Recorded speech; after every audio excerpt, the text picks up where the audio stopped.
Floating the Guadalupe can be fun if you're prepared. So I want to share a couple of things that you should keep in mind if you want to have a great time on the river.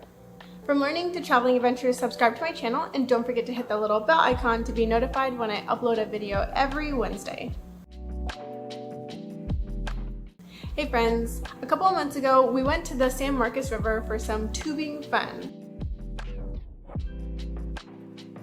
Me, Austin, Tyson, and Jen. It was such great fun that we thought we'd give it another go, but this time on the Guadalupe River. As you drive in, after the Peacock to the right, there's a parking lot, a free parking lot. So if you pay the $20, then you're also paying for a campsite. One of the first differences of note between the Guadalupe River and the San Marcos River is that the San Marcos River, you get your tube, float the river to some location, and then the bus drives you back to the parking lot area.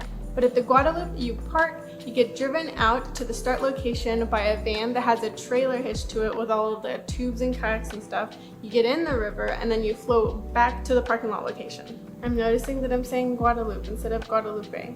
We have a strait here in Austin and it's called the Drag off of the UT campus, and we call it the Drag or the Guadalupe because we're Texan. It is a Spanish word though. Guadalupe. So we got packed up and drove about 20 minutes with the most chill van driver that you'll ever hope to meet. He had a distinct style immediately, said a lot about himself. He was friendly, he was laid back, he did not care that gas light was almost on. He's all about the kayaking and giving out good information.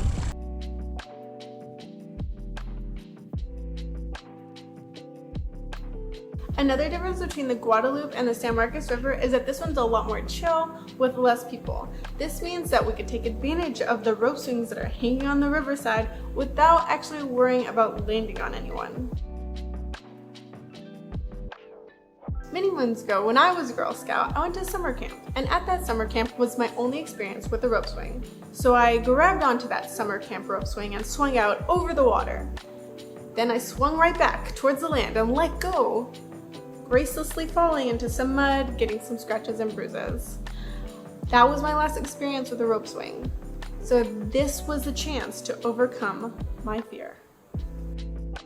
My first jump wasn't great, but my second and third were, and all were in deep enough water where I wasn't scratched or bruised. So, success. I mean, ideally you get out here, but Yeah. it's deep. It's deep. It's the same depth. Go for all it. the way. Go for it. Actually, it's deeper over here. Comment below and tell me if you would or if you have swung on a rope swing before. What was that like? Our van driver told us that about an hour and a half into the float that we would see a great big pile of rocks that looked like it was dumped by a truck, but actually it was formed by the river. However, he kayaks. 3 hours later, we found them. We left our tubes and doubled back on this well-shaded, knee-deep trail with cooler water than the rest of the main river.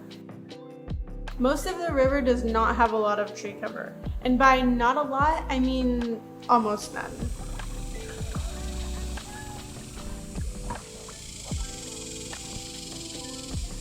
So thank goodness we kept reapplying a sunblock, had lots of water, and plenty of snacks. Speaking of which, make sure to bring plenty of sunblock, water, and snacks. Back to the trail, thanks to our van driver, we got to experience this little hidden gem of a waterfall. Absolutely one of the best parts of the trip.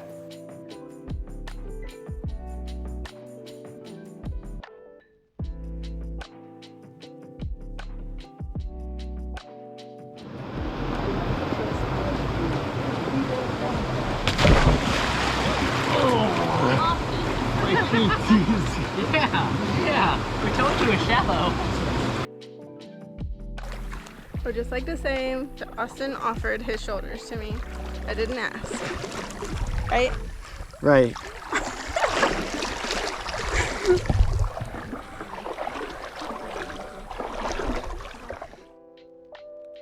Three hours later. 6 hours later, we can see a bridge, which signifies the end of our journey here.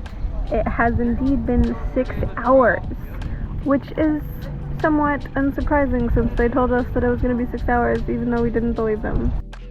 There is a shorter route available, and you should probably take it if it hasn't rained recently, because there are some points in the river that you'll literally stop moving. You have to get up and walk your tube. Most of it's very shallow.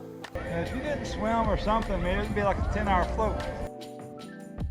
But in the end, this was all still a great, amazing success, because the best part of the trip is Being in and hanging out with some friends. so when you're ready to tube the Guadalupe, you're gonna be ready to have the best time with friends, the rope swinging, the hidden waterfall, and you'll be able to go into it with a strong sense of how long it will actually take. I mean, they said it was gonna take 6 hours, but like, really? Check out the San Marcos edition if you're interested in experiencing a busier river scene. So thanks for watching, and make sure to smash the like button, don't forget to subscribe, and I'll see y'all next week. Bye!